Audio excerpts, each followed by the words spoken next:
O livro de Ruth é um trabalho brilhante de arte teológica que nos convida a refletir sobre a questão de como Deus está envolvido nas alegrias e dificuldades do dia a dia das nossas vidas. Há três personagens principais no livro: Noemi, a viúva, Ruth, a moabita, e Boaz, o agricultor israelita. E sua história é contada em 4 capítulos que são projetados lindamente. Vamos nos aprofundar e ver como tudo se desenvolve. O capítulo 1 começa com essa frase: nos dias em que os juízes decidiram. E isso nos lembra dos dias muito sombrios e difíceis do livro de Juízes. E aqui encontramos uma família israelita em Belém lutando para sobreviver à fome. E assim, em busca de comida, eles se mudam para a terra de Moabe, antigo inimigo de Israel. E aí o pai da família morre. E os filhos se casam com 2 mulheres moabitas, Ruth e Orfa. E então os filhos também morrem. E assim, eles deixam apenas Noemi e essas 2 novas noras. E Noemi não tem mais motivos para ficar. E ela diz às suas novas noras que ela está voltando para casa.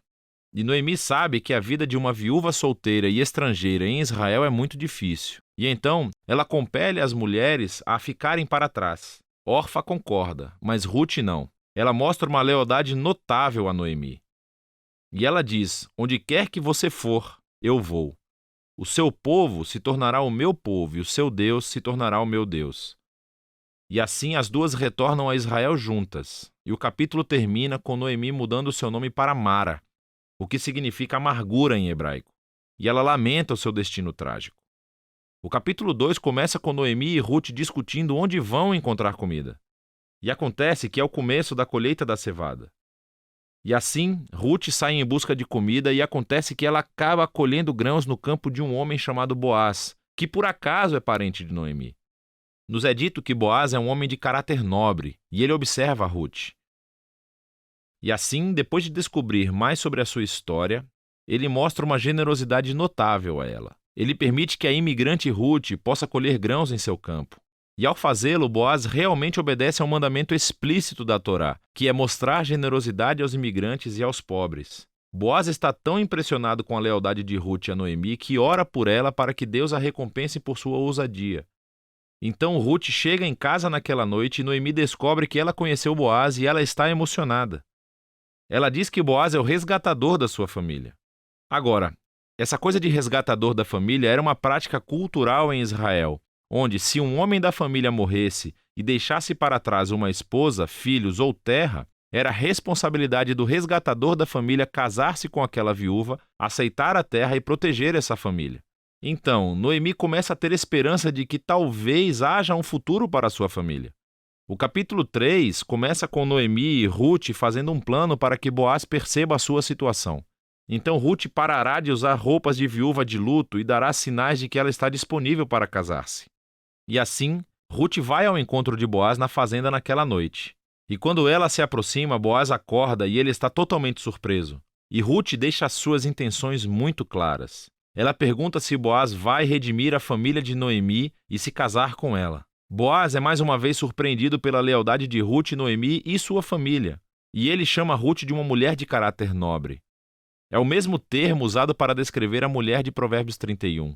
Então, Boaz diz a Ruth para esperar até o dia seguinte, e ele resgatará Ruth e Noemi legalmente perante os anciãos da cidade. E assim, o capítulo termina, com Ruth retornando a Noemi, e elas se maravilham juntas por todos esses eventos recentes. No capítulo 4, tudo se encaixa.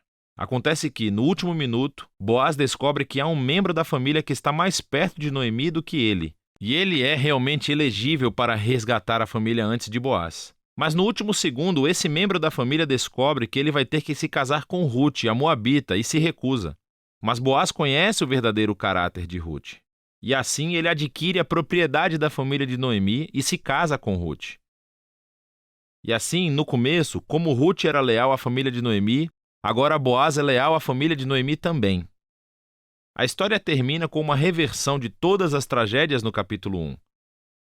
Assim, a morte do marido e dos filhos é revertida quando Ruth se casa novamente e dá à luz a um novo filho, concedendo alegria a Noemi.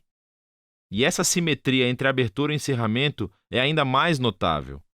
Então, lembre-se, a tragédia da abertura foi seguida por um grande ato de lealdade da parte de Ruth. E isso agora é correspondido pelo ato de lealdade de Boaz que leva à restauração final da família. E essa simetria também destaca o conceito dos capítulos internos. Cada um dos capítulos começa com Noemi e Ruth fazendo um plano para o futuro. E isso é seguido por um encontro providencial entre Ruth e Boaz, e cada capítulo termina com Noemi e Ruth regozijando-se com o que aconteceu. Essa história é projetada lindamente, e esse conceito realmente se conecta com uma característica realmente interessante da história, que é o fato de haver pouca menção de Deus. Claro, os personagens falam sobre Deus algumas vezes, mas o narrador nunca menciona Deus fazendo algo diretamente na história. E esse é o seu brilhantismo, porque a providência de Deus está em ação por trás de cada cena dessa história, tecendo as circunstâncias e as escolhas de todos esses personagens. Então, a tragédia de Noemi a leva a pensar que Deus a está punindo. Mas, na verdade, a história toda é sobre a missão de Deus de redimir ela e a sua família. Ele está fazendo isso através de Ruth, através de sua ousadia e lealdade, que traz cura para a vida de Noemi. Mas não sem Boaz, que é um agricultor prático, cheio de generosidade e lealdade.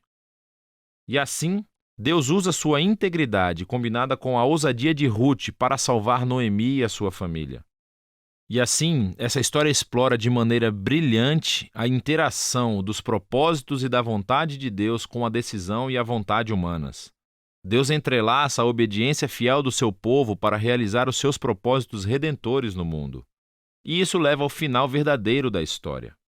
O livro de Ruth conclui com uma genealogia, mostrando como o filho de Boaz e Ruth, Obed, era o avô do rei Davi, de onde veio a linhagem do Messias. E assim, de repente, esses eventos aparentemente mundanos e comuns nessa história estão entrelaçados na grande história de redenção de Deus para o mundo inteiro. E assim o livro de Ruth nos convida a considerar como Deus pode estar trabalhando nos detalhes muito comuns e mundanos das nossas vidas também. E é disso que trata o livro de Ruth.